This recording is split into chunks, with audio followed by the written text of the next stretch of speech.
Well, tomorrow when somebody talks about the Federal Reserve at the water cooler or wherever they may be, and you're there and you hear it, you'll be able to set them straight after this program. We'll be back in a moment with Edward Griffin, the creature from Jekyll Island, on Coast to Coast AM.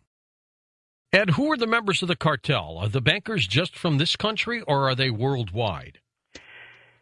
That's a tough one to answer. The cartel, technically the Federal Reserve System cartel, is American.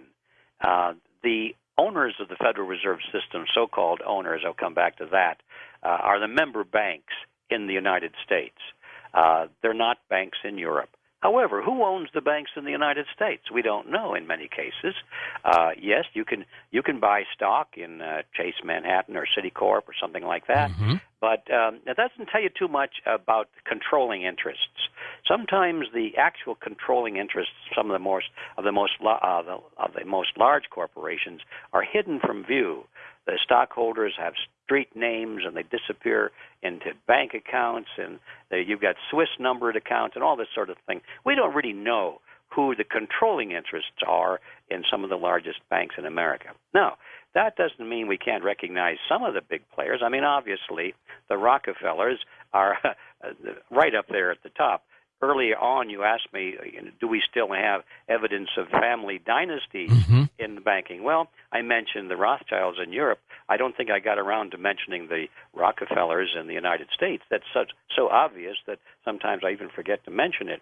But no, the Rockefellers are probably the preeminent banking family in the United States. It's an American institution, but I'm sure that if we were able to peel back all the layers, we would find that there's an interlock with European financial interests as well. Now, where we're headed with that, though, is not going to be under the peeling. It's going to be right out on the surface, because the move today is to coalesce all of the central banks of the world into a new global banking system. They're talking about that openly now.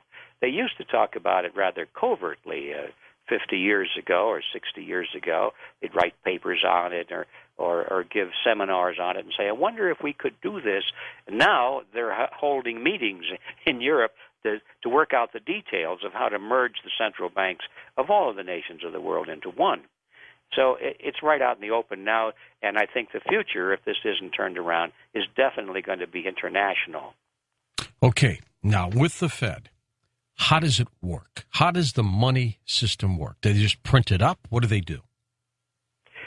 Okay, this is one of the great topics. A moment ago, we mentioned the fact that the Federal Reserve System is a cartel. But we must recognize that this cartel went into partnership with the federal government because they wanted to have their cartel agreement have the force and effect of law. See, one of the problems with cartels, and by the way, George, I'm going to get to the answer to your question, but I need this little platform. Okay, yeah, sure thing. That. Yeah. One of the problems with all cartels is how to keep the members of the cartel in line, how to make sure that they keep their agreement over a period of time. As you know, if there's an oil cartel, and let's say Mexico decides that they want to break the agreement, they've all agreed to fix the prices of oil, let's say, and Mexico says, no, I want to lower the price of oil. We got a lot of this stuff down here, and if we lower the price, we can get a bigger share of the market, and we'll make more money with a lower price. Well, the other members of the cartel really can't do much about that if Mexico wants to break its agreement. And you have the same thing with all cartels around the world. So how do you keep them in line? The answer is you go to the government involved, either a national government or an international one, and you get the government to take your cartel agreement and to pass it into law. Make the cartel agreement look like it's legislation, supposedly in the name of the people. Now every member of the cartel is bound by law to keep the agreement, and if they break the agreement, they go to prison. Mm-hmm. So this is why the cartel, called the Federal Reserve System, is in partnership with the federal government, is so that the cartel can have teeth No, that's not its teeth. It's the teeth of the government. But nevertheless, it has teeth, and it can force you and me and all the competitive banks to abide by the cartel agreement. So now, the reason for going into all of that is that we have the de facto situation here that the cartel is in partnership with the federal government. Well, whenever there's a partnership, there's usually an advantage to both partners, or they wouldn't have gone into partnership. So the question then is, what's the advantage to the government for being in this partnership? And then what's the advantage to the banks themselves, the cartel members? And the answer to both questions can be found in an understanding of how money is created. So now we finally get to the question, how does it work? Let's start with the government side, the political scientists. Okay. Congress needs money. Boy, does Congress need money. Always now. needs money. Always needs a lot of money. And the reason, of course, this is so academic. I mean, it's so obvious. It's not academic at all. But obviously the politicians get elected if they promise benefits. So politicians are always promising benefits which cost money. But they get unelected if they raise taxes. So the great dilemma for all politicians is how to spend money without increasing taxes. And the answer, of course, is to borrow it. So that's no problem for the politicians. They'll just borrow the money, and so they'll issue a bond or a treasury certificate or note, depending on the maturity date, and they promise to pay it back in, let's say, a year or 5 years or whatever it is. So that way, politicians can spend more money than they take in taxes. The problem, of course, is that eventually the debt comes due, and the government has to pay back the loan plus interest.